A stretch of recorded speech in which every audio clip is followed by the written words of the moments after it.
ушу мектеп учурундагы 5-мартта эле эмес, ушу башка күндөрдө дагы, ушу ысык күндөрдө дагы жаш болосуңбу, каарыган болосуңбу, по-любому кийиш керек экен. Мен ушундай кепка кийгенде ушундай өзүм суктанчумун да, уялбай эле кишинин арасында жүрө берчүмүн, бирок элдин бардыгы бир адамга баш ийет. Кыргыз эли илгертен жакшы сыпаттуу, итаатчыл, моюн сунган киш деген ошол сыяктуу жаныбардын түрү, ал киш деген өңү күрөңүрөөк болгон.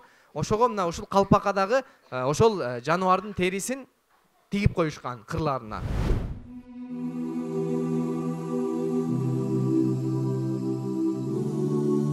Ассаламу алейкум ва рахматуллахи ва баракатух, урматтуу окуучулар.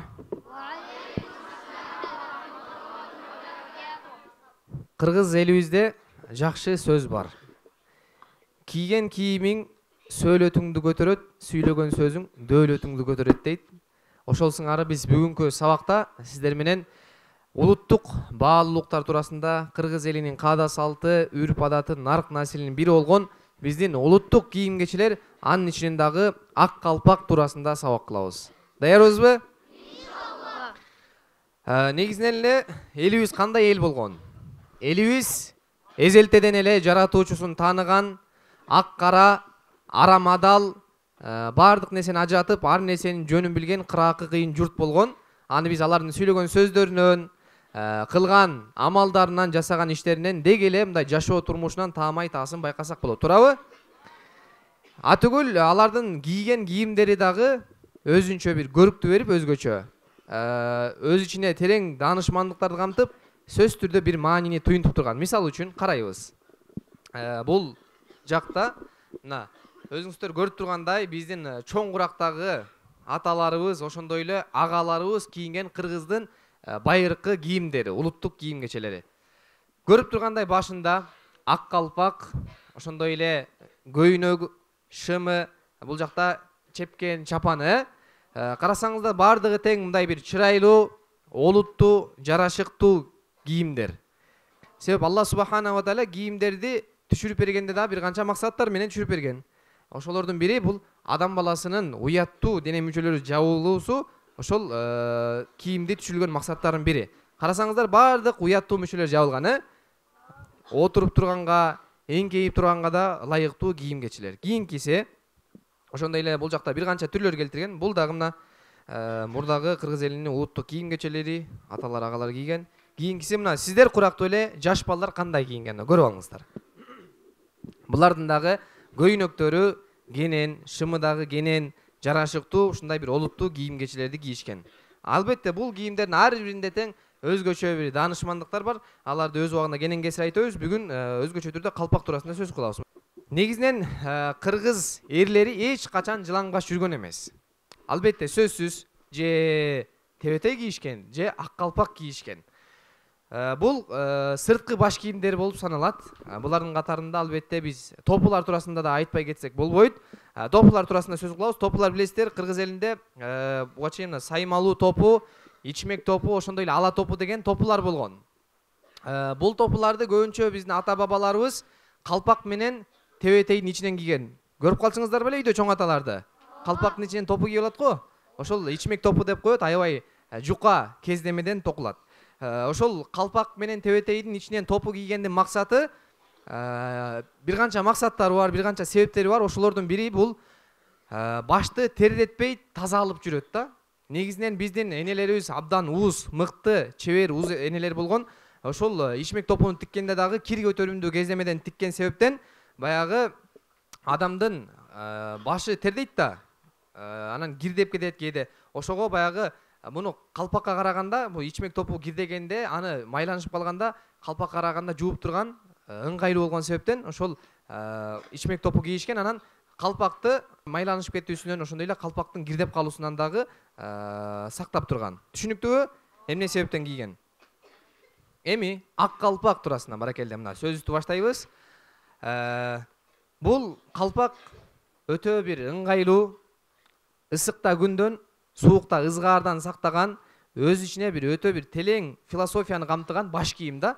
Биз ушул калпак аркылуу эле биз кыргыз элинин купуя сырларын, каада салттарын билип койсок болот. Мисал үчүн, мына калпакты карасаңыздар, капталынан карасак эмнеге окшош? ала тоого мына жанында сүрөт турат. Демек ушул калпак кийгендерди биз билип койсок болот, булар тоолуу аймакта жашаган эл экендигин. Ал эми бул кайрымы, бул жагын кайрымы деп атап коет. Кайрымы эмнени түшүндүрөт десе, бул ошол тоону жакалап жашаган эл дегенди. Мына мисалы үчүн азыр сүрөттө көргөзөбүз. Мына көрдүңөрбү? Биздин кыргыз элибиз ушундай бир ала тоонун боорунда, коосто койдун коюнда таза абада бир жакшы жаратылышта жашашкан. Эми дагы бир нерсе, калпак туурасында айтыла кеткен. Калпак карасаңыздар, кичинекей бир кыргыздын бир эле баш кийими өз ичине канчалаган даанышмандыкты камтып турат. Ошондой эле калпактын мына чачыгы же чогу деп айтып койсо болот. Мына көрүңүздөр. Мунун мааниси бул мына жип, анан чачы, бул биримдикти түшүндүрөт. Биримдик. Мисалы үчүн бул чачысы бул эл. Көп калк дегенди түшүндүрөт, эл деген. Ал эми калпак менен ушул чачыны бириктирип турган ортодогу жип бул ошол элдин башында турган бир адам дегенди түшүнөт. Демек, мына элдин бардыгы бир адамга баш ийет. Кыргыз эли илгертен жакшы сыпаттуу, итаатчыл, моюн сунган өз башчысына баш ийген адам болгон деген түшүнөт. Түшүндүкпү? Эми сиздерге суроо. Эмне үчүн ак калпак? Эмне үчүн ак калпак? Ким айтып берет? Ким? Инибизге микрофонду бериңизчи. Ала тоонун цвети ошондой да. Баракелде. Ала тоонун түсү ак, ошол себептен, Жооп туура. Муну айткандай эле жана ууз энелерибиз ак калпакты мына ала тоого салыштырып туруп, ак түстө ак кийизден тиккен себептен ак калпак. Негизинен эле бул ак түс бул ар дайым оң тарапты, жакшылыкты туюндуруп турат. Дагы сөздөр айтылат, ак түс деген бул адептин, ошондой эле тазалыктын символу дейт. Ошондуктан биздин аталарыбыздын ак калпагы дагы, энелерибиздин элечеги дагы ак түстө. Баракелде. Эми ак калпак эмнеден жасалат деген суроо сиздерге. Кийизден жасалат. Кийиз эмнеден жасалат? Койдун жүнүнөн. Көбүнчө калпак жасоодо биздин ууз энелерибиз койдун уяң жүнүн колдонгон. Уяң деген аябай жумшак. Биринчи ошол кийизди даярдоодо, калпактын кийизин даярдоодо уяң жүндү жакшылап жууп, тазалап, тытып туруп, анан кийиз кылат. Уяң жүн, эми карасаңыздар, калпакты жана биз жогоруда айтып өттүк, ысыктын күнүнөн, сууктун ызгарынан сактайт деп. Албетте, бул жүндө миллиондогон аба жаздыкчалары бар да, жүндүн кылында миллиондогон аба жаздыкчалары. Ал аба жаздыкчалары суук күндө дагы, ысык күндө дагы бирдей жылуулукту сактап турат дайыма. Ошондой эле бул жанагы күндүн адам баласынын ден соолугуна зыян келтирүүчү эмнеси бар эле? Ультрафиолет нурлар бар, Ошол нурду бул адамдын мээсине өткөрбөйт. Калпактын канчалык чоң пайдасын көрдүңүздөр, Ошондой эле бул жүн билесиздер, нымдуулукту сиңирип алууга абдан жөндөмдүү келет дагы. Бул өз көлөмүнүн 33%-на чейин нымды сиңирет. Ошол себептен калпак кийип жүргөн адамдын башы көп тердебейт, ошол терди сиңирип турат. Калпактын пайдаларын түшүндүкпү? Баракелде, мына ошол жүндөн жасалган кийиз. Эми салттуу калпактарды кыргыз эли түрдүү атап коюшкан. Мисалы үчүн элдин ичинде жасалышына жараша, ошондой эле баягы кийген адамдын коомдогу ордуна жараша дагы бакай калпак, мына бул жакта ортосундагы бакай калпак, туюк калпак, 4 талалуу калпак, анан 2 талалуу калпак, ошондой эле киш калпак деп дагы калпактын аталыштары түрдүү болгон. Азыр ар бирин кенен кесири ачыктап өтөбүз. Негизинен калпактын тигилишин бөлгөндө 3кө бөлөбүз жигиттер. Канчага бөлөт экенбиз? 3кө. Биринчиси калпак бир эле тилке болуп, бир эле тилке деген тагыраак айтканда туюк калпак деп коет. Муну эч кандай тигилиши жок да. Кийизди ушундай эле уютуп жасап койгон. Буну албетте жасаганда өтө чебер ууз энелерибиз жасаган. Ошондой эле 2 талалуу калпак дейбиз. Мына бул жагы 1 тала, аркы бети 2 тала. Ал эми 4 талалуу калпак, мына ушул сыяктуу калпактар, Бүгүнкү күндө көрүп эле жүрөбүз. Мына канча талалуу экен бул? 4 талалуу. 1, 2, 3, 4, Демек калпактын тигилишин канчага бөлөт экенбиз? 3кө. 3кө. Эң эле алгач биз эмне туурасында сөз кылабыз? Туюк калпак туурасында. Туюк калпак кандай болгон, аны кантип жасашкан, мынакей алгачкы түрүндөгү калпактар кийизден уютулуп жасалган. Аны уютма калпак же туюк калпак деп аташкан. Бычылбайт дейт, атайын тигилиши жок, бирок кыюуланган дейт. Кыюуланган дегени мына мону кыюу деп коет да, ушул жактарынчы. Кыюуланган. Жүндөн уютуп үбөлүктөп, үбөлүк деген экенин билесиздерби? Үбөлүк деген баягы энелерибиз камыр жайганда бир жыгач колдонот го. Ошол кийизди дагы үбөлүктөп, андан соң эмне кылган экен? Кайра бышырып, төбөсү туюк дегенде эч кандай мындай төбөсү бүтүн эле болот, эч кандай тешиги жок. Ошондой эле этеги тегерек түргө келтирилип жасалган. Бул чоң чеберчиликти талап кылган дейт да. Ушул калпакты жасаш үчүн аябай көп мээнет, анан аябай көп эмгек керек болгон экен. Себеби дейт, башка түрдөгү калпактардын кийизин ченеп, анан кесип алып бириктирсе, ал эми бул туюк калпакты мына көз болжолу менен жасоого туура келген дейт да. Бул жакта эч кандай ченебейсиң, кеспейсиң, мына көз болжолу менен биздин ууз энелерибиз ушундай бир чеберчилик менен жасап чыгышкан. Туюк калпак туурасында маалымат алдыкпы? Кийинкиси. Эми кийинки сөз кыла турган калпак бул канча? Эки талаалуу калпак. Эки талаалуу калпак. Эки талаалуу кандай болгон? 18-19 кылымдын жарымына чейин калпак төбөсү жапызыраак дейт. Төбөсү жапызыраак дегени буга чейинки мурдагы калпактар баардыгы тең бийик болгон. Сүрөттөрдөн көрдүңүздөр окшойт. Манас эпосунда келтирилген сүрөттөр билесиздерби? Ошол жакта калпактар карасаңыздар бийик, Кийин бара-бара замандын өтүүсү менен, кылымдын өтүүсү менен калпактардагы жапыз боло баштаган. Эки талаа болуп бучулуп тигилген дейт. Талаалардын кошулган жери көбүнчө тыбыттан ийрилген жип же өлгөн кыл, ошондой эле кездеме менен милтеленип, мына эки жер бириктирип атпайбы? Наркы жагы бир талаа, бул жагы бир талаа. Ошону бириктирип турган ушул жерде туурасында сөз кетип атат азыр. Ошондой эле кездеме менен милтеленип, чети кыл, шоона жип менен козулуп, саймаланган, төбөсүнө чок тагылган.